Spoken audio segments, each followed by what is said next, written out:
প্রাচীন পৃথিবীর বুকে এমন কিছু ঘটনার জন্ম হয়েছে যা শুধু ইতিহাস নয়, মানব সভ্যতাকে বদলে দিয়েছে। আজ আমরা প্রবেশ করতে যাচ্ছি এমনই এক মহাকাব্যিক সংঘর্ষের গল্পে, যেখানে মুখোমুখি দাঁড়িয়েছিল সত্য বনাম অত্যাচার, একজন অসহায় মনে হওয়া মানুষ বনাম দুনিয়ার সবচেয়ে শক্তিশালী সাম্রাজ্য। মঞ্চের এক পাশে ফেরাউন, অহংকার, ক্ষমতা, নির্মমতা সব দিয়ে গড়া এক শাসক, যে নিজেকে শুধু রাজা নয় বরং ঈশ্বর দাবি করত। তার সাম্রাজ্যের নিঃশ্বাস ভরে থাকত জুলুমের দহনগন্ধে। হাজারো মানুষ তার অত্যাচারে ভেঙে পড়ত প্রতিদিন। কিন্তু ঠিক সেই সময়ে নীল নদের শান্ত স্রোতে ভেসে চলা একটি ছোট্ট ঝুড়ির ভেতর জন্ম নিচ্ছিল এক পরিবর্তনের শুরু। এক শিশু, যার আগমন লিখে দেবে ইতিহাসের এক নতুন অধ্যায় এবং কাঁপিয়ে দেবে ফেরাউনের অহংকারের প্রাচীর। এই শিশুটি মুসা আহা, যার শৈশব কেটেছে সেই রাজপ্রাসাদেই যেখানে বসেছিল মানব ইতিহাসের সবচেয়ে দম্ভী শাসক। কিন্তু কেউ জানত না, একদিন এই মুসা আহা ফেরাউনের সামনে দাঁড়িয়ে বলবেন সেই কথা যা কোনো অত্যাচারী কখনো শুনতে চায় না। আমি আল্লাহর পক্ষ থেকে এসেছি, সত্যের দিকে ফিরে আসো। এটি শুধু একজন মানুষের কথা নয়, এটি একটি ঈশ্বর প্রদত্ত মিশন, যেখানে এক নবী দাঁড়িয়েছেন সমস্ত অত্যাচারের সামনে, আর তার হাতে রয়েছে শুধু বিশ্বাস আর আল্লাহর দেওয়া একটি লাঠি। আজ আপনি শুনবেন কিভাবে সেই লাঠি বদলে দিয়েছিল সাম্রাজ্যের ভাগ্য, কিভাবে আল্লাহর কুদরতে সমুদ্র পথ খুলে দিয়েছিল, আর কিভাবে বিশ্বের সবচেয়ে শক্তিশালী শাসকও সত্যের সামনে পরাজিত হয়েছিল।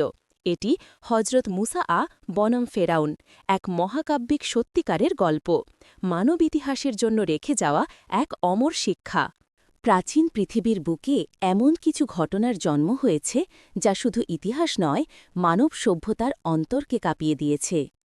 আজ আমরা প্রবেশ করতে যাচ্ছি এমনই এক মঞ্চে, যেখানে মুখামুখি দাঁড়িয়েছিল সত্য বনাম অত্যাচার, দুর্বল এক কণ্ঠ বনাম সমগ্র সাম্রাজ্যের শক্তি, এবং এক মহান নবী মুসা আলাইহিসালাম বনাম পৃথিবীর সবচেয়ে ভয়ঙ্কর স্বৈরশাসক ফেরাউন।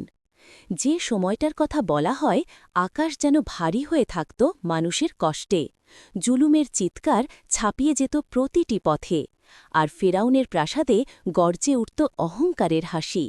সে শুধু মানুষকে দাস বানাত না, নিজেকেই ঘোষণা করেছিল ঈশ্বর।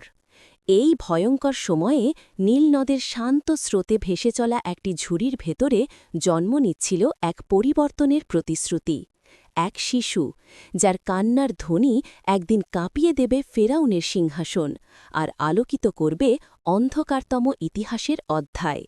কিন্তু তখন কেউ জানত না, এই ছোট শিশুটি একদিন দাঁড়িয়ে বলবে সেই কথাটি যা কোনো রাজা কখনো শুনতে চায় না, আমি সত্যের পক্ষ থেকে এসেছি।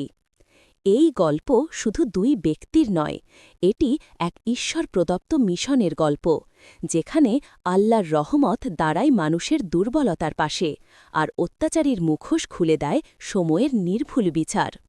আজ আপনি শুনবেন কিভাবে এক লাঠি বদলে দিয়েছিল পুরো সাম্রাজ্যের ভাগ্য, কিভাবে এক নবী অন্ধকারের হৃদয়ে আলো জ্বালিয়েছিলেন, এবং কিভাবে অত্যাচারের ঢেউ শেষ পর্যন্ত সমুদ্রের গভীরেই থেমে যায়। এই হল সেই কাহিনী, হজরত মুসা আলাইহিসালাম বনাম ফেরাউন, মানব ইতিহাসের সবচেয়ে শক্তিশালী সংঘর্ষগুলোর একটি। এটি শুধু অতীত নয়, এটি আমাদের জন্য একটি শিক্ষা, যে সত্য কখনো পরাজিত হয় না, আর অহংকারের শেষ সব সময় ধ্বংস। এখন প্রস্তুত হন, আমরা প্রবেশ করছি সেই যাত্রায়, যে যাত্রা শুরু হয়েছিল নীল নদের নীরব ঢেউ থেকে এবং শেষ হয়েছিল ফেরাউনের ডুবে যাওয়া সাম্রাজ্যে। আরবের মরুপ্রান্ত ছুঁয়ে বহু দূরে নীল নদের তীর ঘেঁষে দাঁড়িয়েছিল এক সাম্রাজ্য, মিশর। সোনা, ক্ষমতা আর অহংকারে ডুবে থাকা সেই সাম্রাজ্যের সিংহাসনে বসেছিল একজন শাসক, ফেরাউন। নিজেকে সে শুধু রাজা নয়, বরং ঈশ্বর দাবি করত। তার জুলুমে করতালির মতো কাঁপত মিশরের প্রাসাদ, আর নিপীড়নে ভেঙে পড়ত হাজারো মানুষের জীবন। কিন্তু একদিন নীরবতার বুক চিরে জন্ম নিল পরিবর্তনের সূচনা, এক শিশু মুসা আলাইহিসসালাম নীল নদের বুকে ভাসমান একটি ছোট্ট ঝুড়ি থেকে শুরু হল সেই যাত্রা, যে যাত্রা একদিন কাঁপিয়ে দেবে ফেরাউনের সিংহাসন। বড় হয়ে মুসা আলাইহিসসালাম বুঝলেন, যে সাম্রাজ্য তাকে বড় করেছে সেই সাম্রাজ্যই মানুষের সবচেয়ে বড় অত্যাচারী। আর এক সময় পাহাড়ের ধারে সিনাই পর্বতে তিনি আল্লাহর ডাক শুনলেন, হে মুসা, আমি তোমার প্রভু। এই আহ্বান বদলে দিল সবকিছু।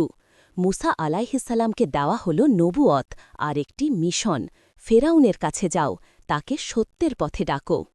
মুসা আলাইহিসসালাম ফেরাউনের প্রাসাদে দাঁড়িয়ে বললেন, আমি আল্লাহর পক্ষ থেকে এসেছি, বনি ইসরায়েলকে মুক্ত করো।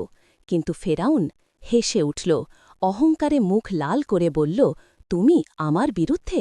আমি তো নিজেই ঈশ্বর। এরপর শুরু হল নিদর্শনের পর নিদর্শন।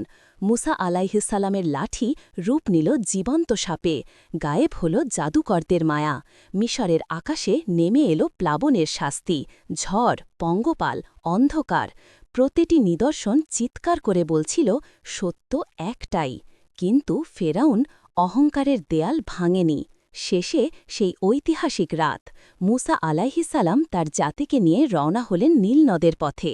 ফেরাউন পুরো সেনাবাহিনী নিয়ে পিছু নিল। মুসা আলাইহিসসালাম সামনে, সমুদ্র পেছনে ভয়ঙ্কর ফৌজ। মানুষ বলল, এবার আমরা শেষ।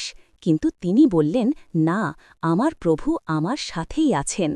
আল্লাহর নির্দেশে মুসা আলাইহিসসালাম লাঠি তুললেন, সমুদ্র দুই ভাগ হয়ে গেল। একদিকে পথ, অন্যদিকে রহমত। বনি ইসরায়েল পেরিয়ে গেলে সমুদ্র আবার বন্ধ হল, আর ফেরাউন তার সাম্রাজ্যের মতো তার অহংকারও ডুবে গেল নীল নদের তলদেশে।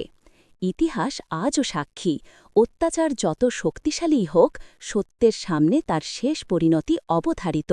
এটাই হজরত মুসা আলাইহিসসালাম বনাম ফেরাউন, মানব ইতিহাসের এক চিরন্তন শিক্ষা। এখন প্রস্তুত হন, আমরা প্রবেশ করছি সেই যাত্রায়, যে যাত্রা শুরু হয়েছিল নীল নদের নীরব ঢেউ থেকে এবং শেষ হয়েছিল ফেরাউনের ডুবে যাওয়া সাম্রাজ্যে।